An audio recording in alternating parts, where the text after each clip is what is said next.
This is an NBC News special report. Here's Lester Holt. Good evening. We're coming on the air with breaking news. The Pentagon confirming that Iran has launched a series of ballistic missiles targeting American forces in Iraq. Let's go to NBC's Richard Engel right now. He is in Iraq with the latest. What can you tell us, Richard?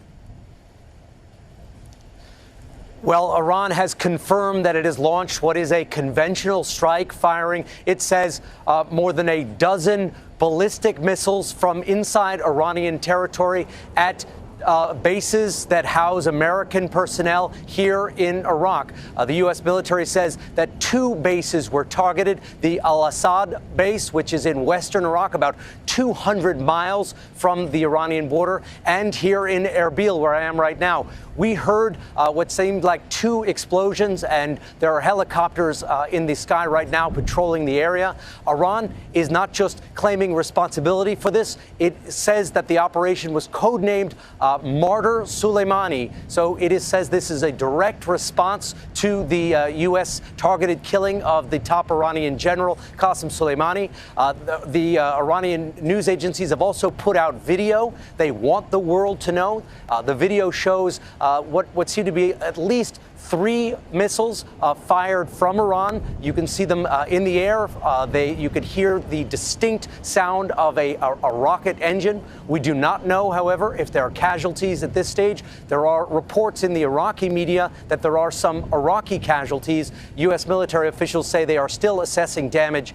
U.S. military officials that we've been in contact with said that at the Al-Assad base, they were under attack, that troops took to their shelters, went down into bunkers, and that these missiles came in waves, a first wave followed by a second wave. Iranian news agency says that if the United States responds, there will be more attacks, what they describe as devastating attacks. Now, what we don't know is, will the United States respond? The United States has threatened to respond, so it is very likely that some sort of response is either being formulated or potentially in process. Richard, over the years, one of the points of dispute between Iran and the U.S. is its development of ballistic missiles. Do we know if these are large ballistic missiles or rockets?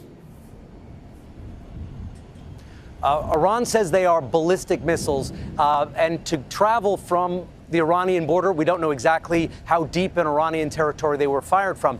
But to go just from the edge of the Iranian border to the Assad base, you would need some sort of powerful missile. It wouldn't have to be a long-range missile, but a lot more than just these point-and-shoot rockets that tend to be fired at U.S. bases here in Iraq. So a very significant escalation. This is a conventional cross-border attack by an organized military against an organized military base, U.S.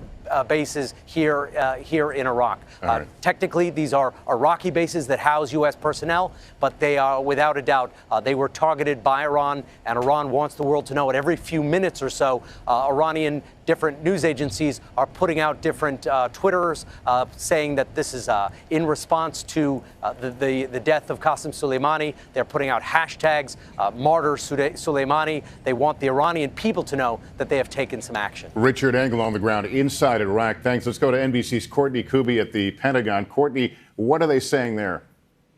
Well, they're saying the Pentagon was the first one to acknowledge that, in fact, that what they're saying, Iran launched more than a dozen ballistic missiles from inside Iran at 2 locations inside of Iraq. These are Iraqi bases that house U.S. and coalition troops and Al-Assad in western Iraq. And then, of course, the launch up towards Erbil, what's unclear is, in fact, whether they were targeting or actually struck the base. There is a base that houses a number of U.S. military in Erbil. You'll remember only a few weeks ago, they launched out of there for a part of the raid that killed Abu Bakr al-Baghdadi. Only weeks ago, they launched out of Erbil. So there is a U.S. military presence there, but what's unclear is exactly what was hit up there. The U.S. military continues to do their battle damage assessment, trying to determine what was hit at both locations and whether there were any casualties. So far, we are not hearing about that, but that doesn't mean that that's not the case, Lester. We're also, look at one of the targets, Al-Assad Air Base. This is a sprawling base out in western Iraq in the desert. President Trump was there only weeks ago for his first trip to Iraq as president. that one of the reasons that location has housed so many U.S. troops, largely Marines, over the years is because they're able to provide more force protection there. It is so spread out. It's not in it's in a rural area, not in a big city like the base in Baghdad or like the bases up in Erbil. So it provides more force protection. If in fact Iran was trying to target specific things on that base, that would be very difficult unless you had very accurate and precise precision-guided missiles. And worth noting, of course, you've made the point that all these bases in that region have been on high alert, anticipating some sort of reaction or retaliation. Courtney Kuby, thanks. NBC's Kristen Welker is following all this now from the White House. Kristen, what's the reaction there tonight? Well, we just got reaction from Press Secretary Stephanie Grisham a short time ago, Lester. Let me read that to you.